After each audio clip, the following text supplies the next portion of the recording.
telling about the bog crone, the witch that lives in the bog, who is not so nice. Baba Boganabinis never washes her hair, and she has spiders in her hair. And Baba Boganabinis never washes her clothes, and she has centipedes in all her buckets. Baba Boganabinis never washes her socks, and she has slugs crawling in and out of the holes in the toes. Baba Boganabinis never brushes her teeth, and they're brown and stinky as the bog itself.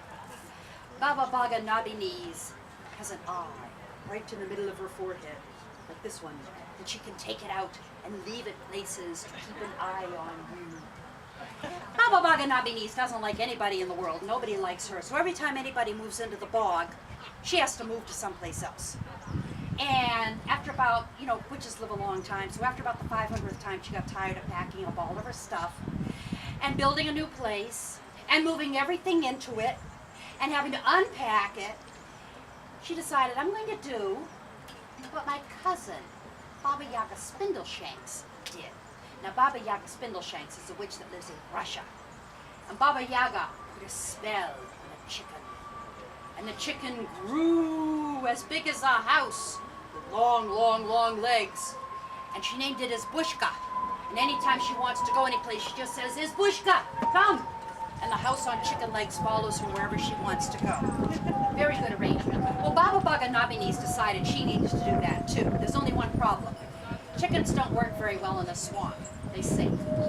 So she said, well, since frog legs taste like chicken, I'll use a frog. So she found herself a nice fat frog, and she put a spell on it. And the frog began to grow and grow and grow and grow. He got as big as this whole stage. And his legs got tall too. His legs went up and up and up and up like two tall trees. Well, the frog looked down at his great big body and his long, long legs, and he thought, this is pretty good. Nobody's ever going to bother me again. I like this. And then Baba Boganabinis pointed at his stomach, said a magic word, and a hole started to open up in the middle of his tummy. And the hole got bigger and bigger. Now the frog looked down, but it didn't hurt a bit. And he saw that he was as hollow inside as a Halloween pumpkin. When the hole was as big as Baba Baba was, she motioned to him to kneel down, and he did. She crawled right into that big hole in his stomach. And she went inside the frog, and she looked all around and said, oh yes, this will do very nicely indeed. And she put her fingers out to each side and said another magic word, and a little hole opened up on each side for windows. And she put a window in the back too. And then she stamped and stamped and stamped and stamped and stamped and stamped and stamped around on the floor to make it nice and flat. And then she blew sand at all the windows, and they filled in with glass. Red on this side, and blue on this side, and green on that side. And she blew some sawdust at the front door, and it filled in with a beautiful wooden door with a doorknob right in the middle. Baba Baga looked around and said, this is going to be a very fine house indeed. And I'm never going to have to move anywhere else in my whole life. I'm going to live happily ever after. And she went to get all of her things to move into her house. Now, Baba Baga thought she was going to live happily ever after, and she probably would have if it hadn't been for the cat. All right, now I want to ask you a question, young ladies. If you were a cat, and somebody came to you and said, what's your name, what would you say? Meow. Yes, cats have a very limited vocabulary. So once upon a time, there was this cat, and his name was Meow because nobody had ever named him anything else.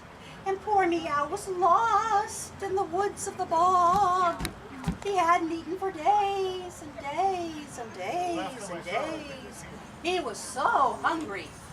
And all of a sudden, he smelled something wonderful. He smelled something delicious.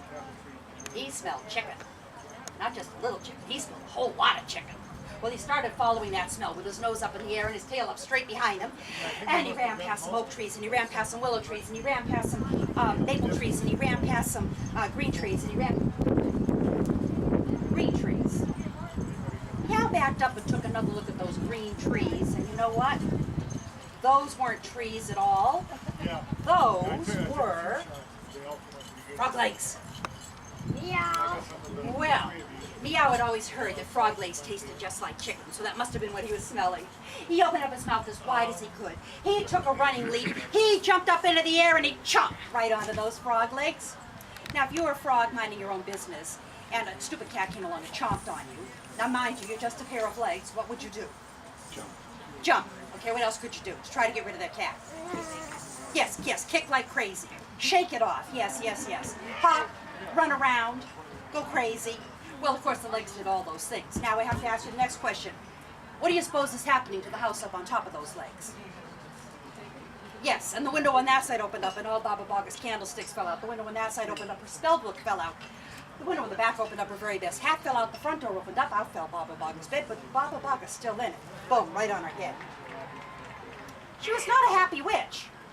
She went, she grabbed that cat, she says, "Cat, why are you biting my frog legs?" And the cat said, Meow. she says, "Cat, I asked you a question. Why are you biting my frog legs?" And the cat said, Meow. she says, "Cat, if you won't talk to me, it must be because you don't like me. Well, I don't like you either." And she took that cat, she mushed him up in a ball, and she stuffed him into her witching pot, and she says, "I wish you to be gone." Poof! And she thought she was rid of the cat. But the cat came back again instead. You know, cats are magic too. He just wished himself right back out of that pot again, opened up his mouth and ran right back to those frog legs and leaped up in the air and chomped right back onto them. And what did those frog legs do? Yes, yes, yes. And what did happen to the little house on top? Right. And the window on that side opened up and all Baba Baga's teacups fell out. The window on that side opened up and all of her silver spoons fell out. The window in the back opened up, her very best teapot fell out. The front door opened up, out fell Baba Baga's bed. But Baba Baga's still in it. Boom, right on her head. Now she was really getting mad. She went, she grabbed that cat. She says, "Cat, why are you biting my frog legs?" And the cat said, Meow. she says, "Cat, I asked you a question. Why are you doing this to me?" And the cat said, Meow. she says, "Cat, if you won't answer me my question, it must be because you don't like me. Well, I don't like you either." She took that cat on a broomstick and she flew to the other side of the bog. And then she got off, she put the cat down. She says, "Cat, to make sure you don't come back, I'm going to keep my eye on you." And she took her magic eye out of her forehead and she put it down next to the cat. And she got back on her broomstick and she flew back to her house on frog legs. Now I've been telling you how hungry this poor cat is. It's been lost now for 6 days in the wood without food. What do you suppose he did with that magic eye? Yes, and how do you suppose a witch's eyeball tastes? Yes, it does not taste like chicken in any way whatsoever. And all of a sudden it was so bad that he didn't even stop to chew it up. He just swallowed it real quick. And all of a sudden the only thing that Baba Baga could see was the inside of a cat's stomach, and it was not a pretty sight. So she waited in hopes that the cat would come back, and sure enough, the cat came back the very next day. Hungrier than ever, with his mouth wide open, running towards those frog legs, ready to leap up and take a great big bite. And Baba Baga grabbed the cat. She says, "Don't you do that again. Cat, why are you doing this to me?" And the cat said, Meow. she says, "Cat, can't you say anything else but meow?" And the cat said, Meow. she says, "Wait a minute, you're a cat. You can't say anything else but meow, can you?" And the cat said, Meow. so Baba Baga did a spell on herself so she could speak cat. And then she said, "Meow," which means, "Why are you biting my frog legs?" And the cat said, Meow. which means, "Because I'm hungry, you silly witch." Baba Baga said, "Meow," which means, "If I feed you, you'll leave the frog legs alone." And the cat said, Meow. and Baba Baga said, "Meow," which means, "Will you give me back my magic eye?" And the cat said, Meow. so Baba Baga took her wishing pot and she wished it full of fried chicken. And the cat ate every single bite. And then he did what every cat knows how to do with a fur ball. He just went bleh, and spit up her magic eye, and she wiped it off and stuck it back in her head. And then Baba Baga said, "I just made a serious mistake. I fed a stray cat.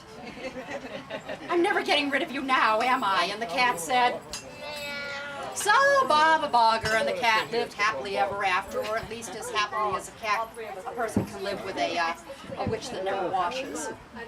And she never tried to get rid of that cat again because cats come back the very next day. Meow. Meow. Okay, that's the end of that story. Can I get a low? Yay. Yay. Hello. Clapping.